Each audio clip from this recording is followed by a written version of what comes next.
It all started with a green logo, a simple lime slice. Innocent enough, right? Click it, and boom. You've just opened a gateway into everything. Every song you've ever heard on the radio. Every movie trailer you couldn't find anywhere else. Every bootleg track with misspelled titles and terrible sound quality. Your favorite album? Free. The entire Linkin Park discography? Free. SoldierBoy.mp3 that turned out to be Bill Clinton saying, "I did not have sexual relations with that woman?" Also free. This wasn't Spotify. This wasn't Apple Music. This wasn't even Napster. This was LimeWire. If you grew up in the late 90s or early 2000s, when broadband was still new and 40 gigabyte hard drives were considered huge, LimeWire was the ultimate cheat code. It was freedom. It was lawless. It was chaotic. And most of all, it was ours. You didn't just download music on LimeWire. You discovered it. You risked your entire family computer for it. You clicked suspicious .exe files. You prayed your parents wouldn't check the desktop. And if you were really daring, you downloaded a video that would crash everything. But before LimeWire wrecked computers, shook the music industry, and gave a whole generation their first taste of digital rebellion, let's rewind. Because to understand why LimeWire mattered, you have to go back to when music still cost money. LimeWire launched in 2000, and from the start, it was like Napster's punk little brother. Instead of centralized servers, it used Gnutella, a peer-to-peer network where users connected directly to each other's computers. No middleman, no filter. Just you, your search bar, and an ocean of unmoderated MP3s. The interface was basic, kind of like a Windows Explorer on energy drinks. You type in a song, hit search, and get a massive list of results. Some were legit, some mislabeled, and some were viruses wearing trench coats. And yet, it worked. You wanted Get Down by Lil Jon? Download it. You wanted that Linkin Park and Jay-Z remix before it was official? Download it. You wanted In the Club 34 different times, each with a slightly different file size and audio quality? Yep, you download them all and you figure it out later. File names were weird. Typos were everywhere. Half the time, you got to a live version or a radio rip with DJ shoutouts every 10 seconds. But it didn't matter. You were 13, sitting in front of a glowing CRT monitor, pirating music with the same thrill people used to feel bootlegging whiskey. You felt like a hacker. And you were building your own music library all from scratch. But LimeWire wasn't just fun, it was dangerous. Downloading a single file felt like playing Minesweeper. You never knew what you'd get. Sometimes it was exactly what you wanted. And sometimes it was corrupted audio. And sometimes, the worst, was a Windows destroying virus in disguise. LimeWire didn't have safety checks. No previews, no official sources. One wrong download, and suddenly your computer was infested with pop-up ads, system errors, or God forbid, the dreaded blue screen of death. Parents hated it. IT teachers warned against it. Best Buy Geek Squad techs practically trained for the aftermath. Some users swore by file size. If it's under 2 megabytes, it's fake. Others learned to avoid anything with a .exe extension. But the truth was, no one was safe. We were all just clicking and hoping. And all that chaos, that unpredictability, that was the thrill. Once you had the songs, you needed something to do with them. That's when burning CDs became an art form. Everyone had a stack of blank Memorex or TDK CDs in a spindle on their desk. You'd fire up Nero or Roxio, pick your favorite 12 to 15 LimeWire tracks, and start dragging files into your burn queue.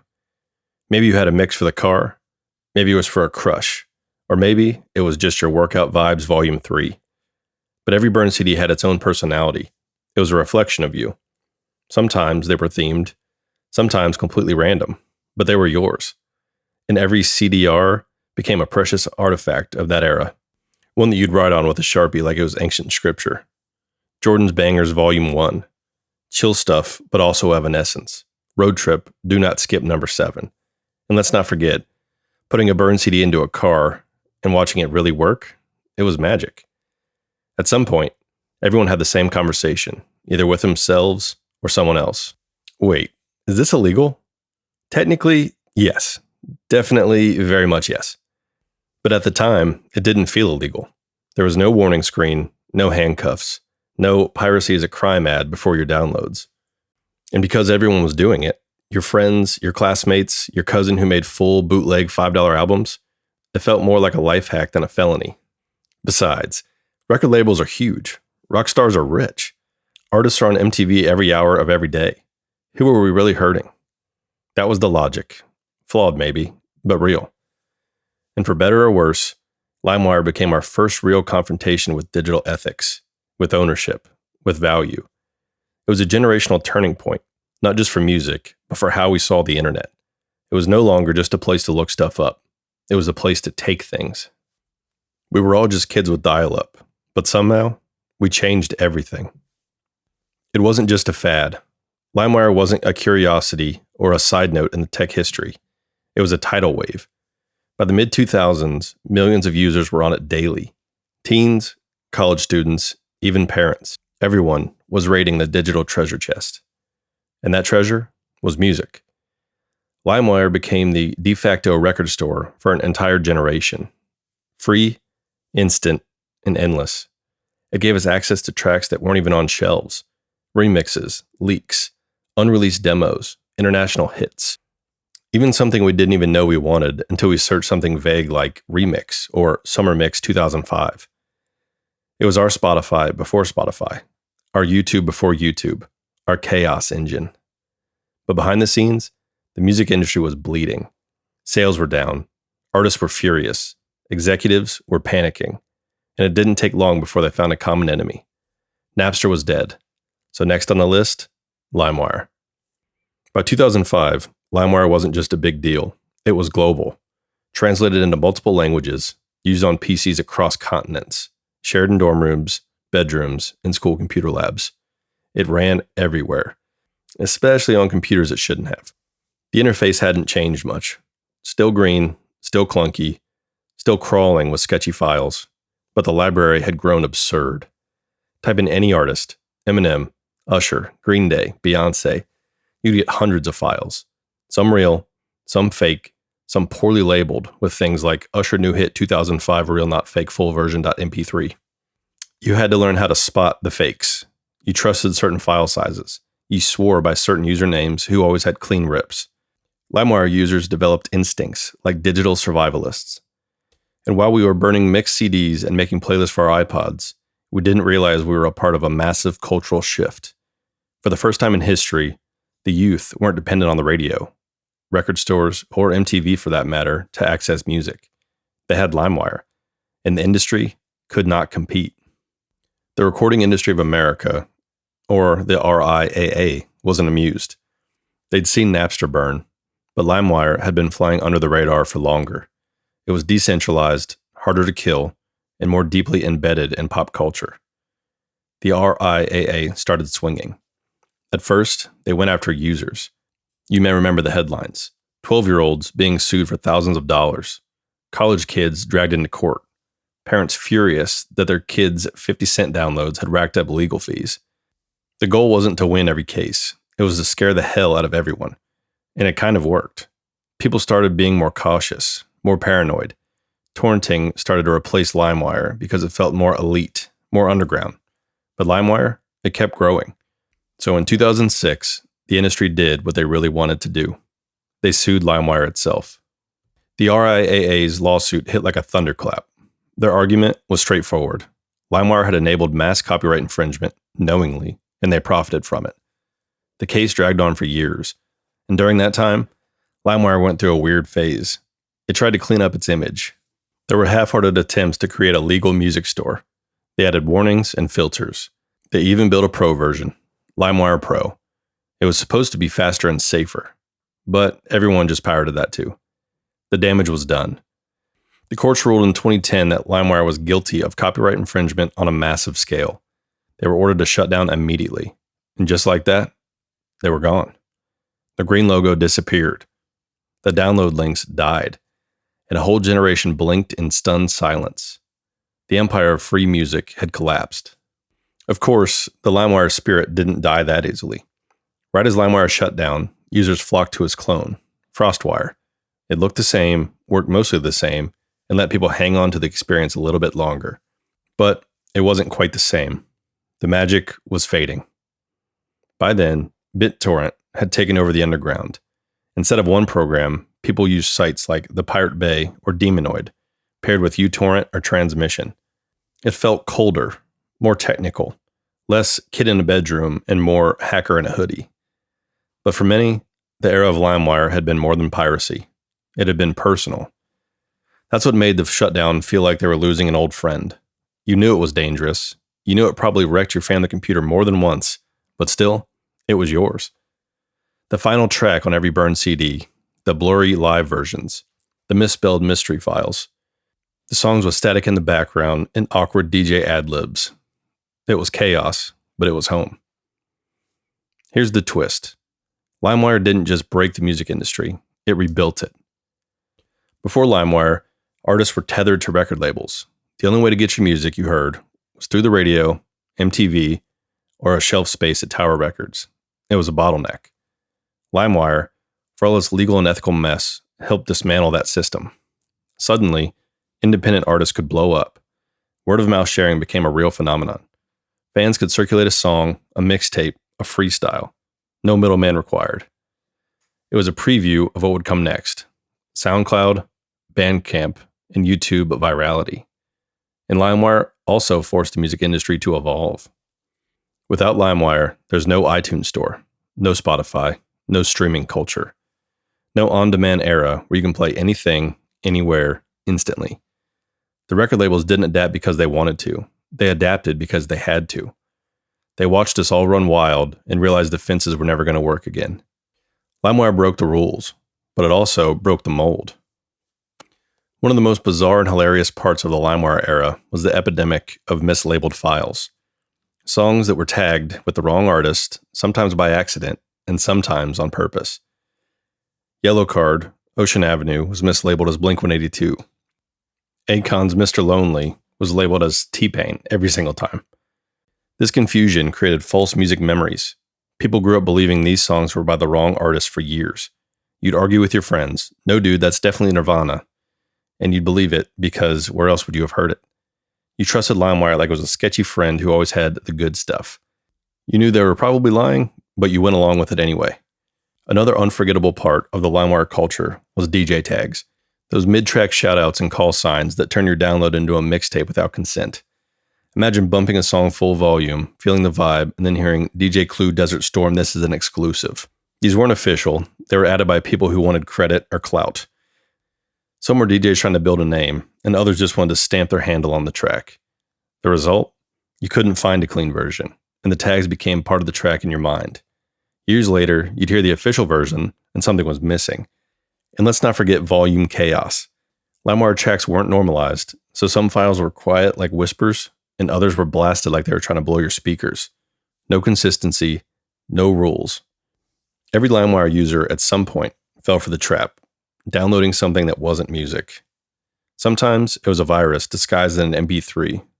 Sometimes it was a clip of Bill Clinton saying, "I did not have sexual relations with that woman," a meme audio file that infected millions of downloads. You'd think you were getting Soulja Boy Crank That, and instead you got presidential denial.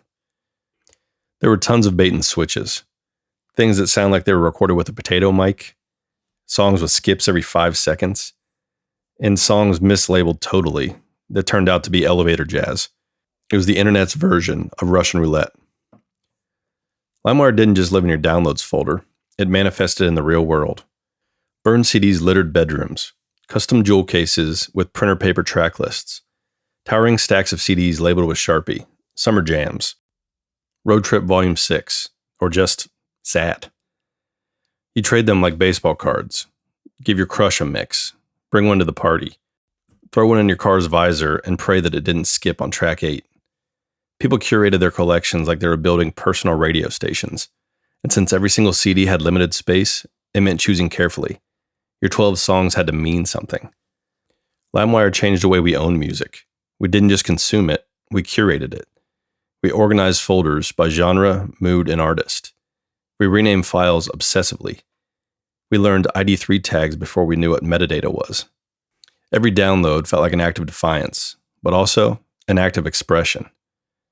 Here's the thing no one really says out loud. LimeWire made us fall in love with music. Not because it was free, but because it was endless. You weren't limited to what was on the radio or MTV.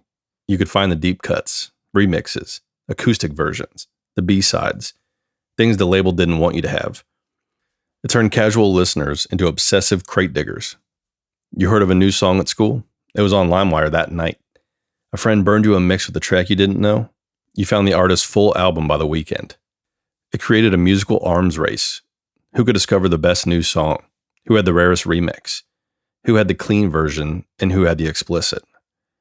And in that sense, LimeWire was the first algorithm. Not a computer one, but a human one. Based on trust, luck, and recommendation. It wasn't clean, but it was real. And for many of us, it built the foundations of our playlists forever. We never thought of ourselves as rebels. We weren't consciously trying to dismantle the music industry. But LimeWire made us feel like we had taken control. Like we weren't just passive consumers. We chose what we wanted, when we wanted it, and how we wanted it. We organized folders full of genres: sad rap, pop punk, chill late night, hype workout. We renamed files, edited ID3 tags, added album art manually. We curated. We became our own DJs. Even the act of fixing a bad file, replacing a mislabeled track with a real version, felt empowering. LimeWire trained us to think about music not just as fans, but as collectors, fixers, and editors. And yeah, sure, maybe it wrecked a few of our parents' computers. Maybe it was illegal. Maybe we learned more about viruses than any 13-year-old ever should have. But we were building something. Not just playlists, but taste, identity, ourselves. LimeWire's death was a cultural shift. But then, in 2022, something weird happened. LimeWire was back.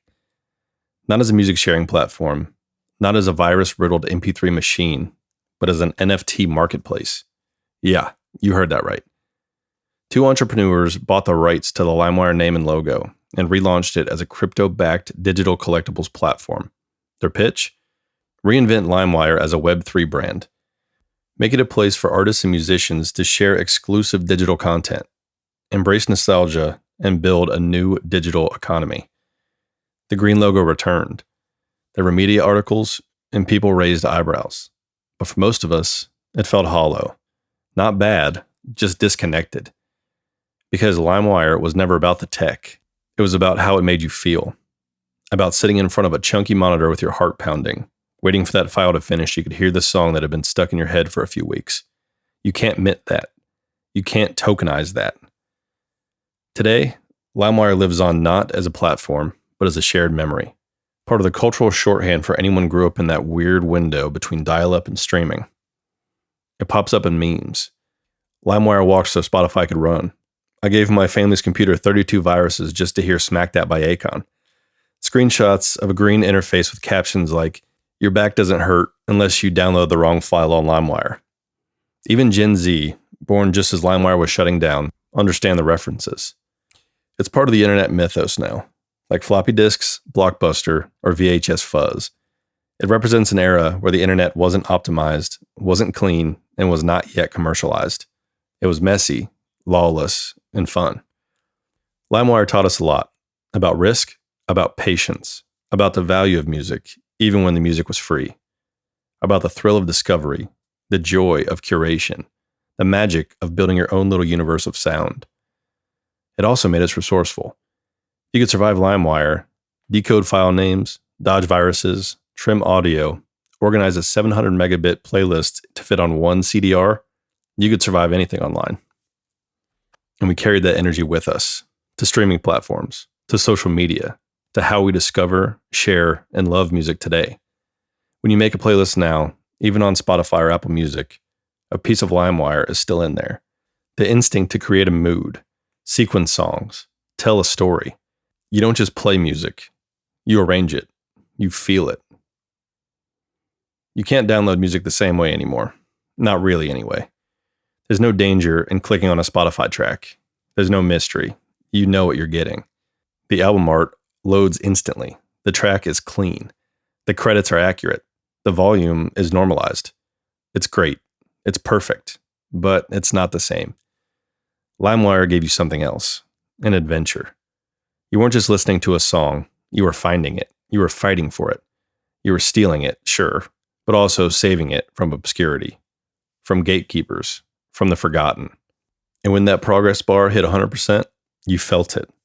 That green little check mark changed everything. So maybe you're scrolling Spotify right now. Maybe your Apple Music library is perfectly tagged and organized. But deep down, you remember the loading screen, the mislabeled tracks, the crackle of a bad audio rip, the weird DJ tag that became part of the song forever, the CD you made that meant something only to you. You remember LimeWire, not because it was illegal, not because it was easy, but because it was yours. This has been Retrowaved, a deep dive into digital mischief, music discovery, and the moment we all learned how powerful and dangerous a single green logo could be. Thank you for listening, and until next time, keep rewinding.